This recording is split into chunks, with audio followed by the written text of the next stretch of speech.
චීනය කියලා කියන්නේ අමුතු අමුතු වර්ගයේ කෑම වලට ඉතාම ප්‍රසිද්ධ රටක්. ඕනම ජරාවක් ආහාරයක් විදියට කෑමට ගන්න මේ මිනිස්සුන්ට විස්මිත හැකියාවක් තියෙනවා.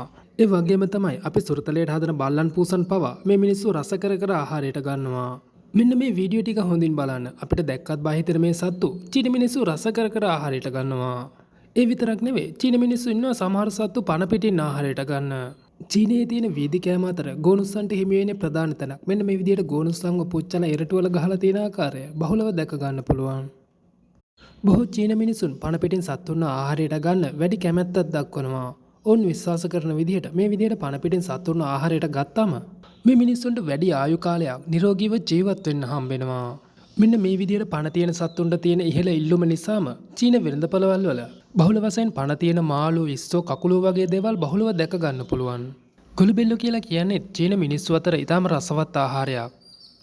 සමහර චීන මිනිස්සු මේ ගොළුබෙල්ලන්ව පණ පිටින් තම්බනවා. එහෙම නැත්නම් පුච්චලා ආහාරයට ගන්නවා. චීනය කියලා කියන්නේ අධික ජනගහනයක් ඉන්න රටක්. මෙන්න මේ හින්දාම ගොළුබෙල්ලන් වගේ සත්තු මහා පරිමාණව ඇති කරන මෙන්න මේ වගේ වගාබිම් දැක ගන්න පුළුවන්. මේ ඔබ දකින්නේ විවිධ වර්ගයේ සතුන් යොදාගෙන හදලා තියෙන වයින් සහ මත්පැන් බෝතල් කිහිපයක්.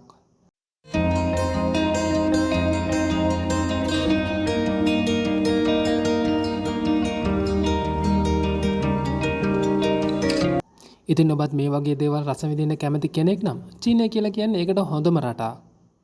මේ වගේ වටිනා විස්තර හැමදාම දැනගන්න අරමුපුදුම අපේ YouTube channel එක දැන්ම subscribe කරන්න. ඔබට සුබ දවසක්.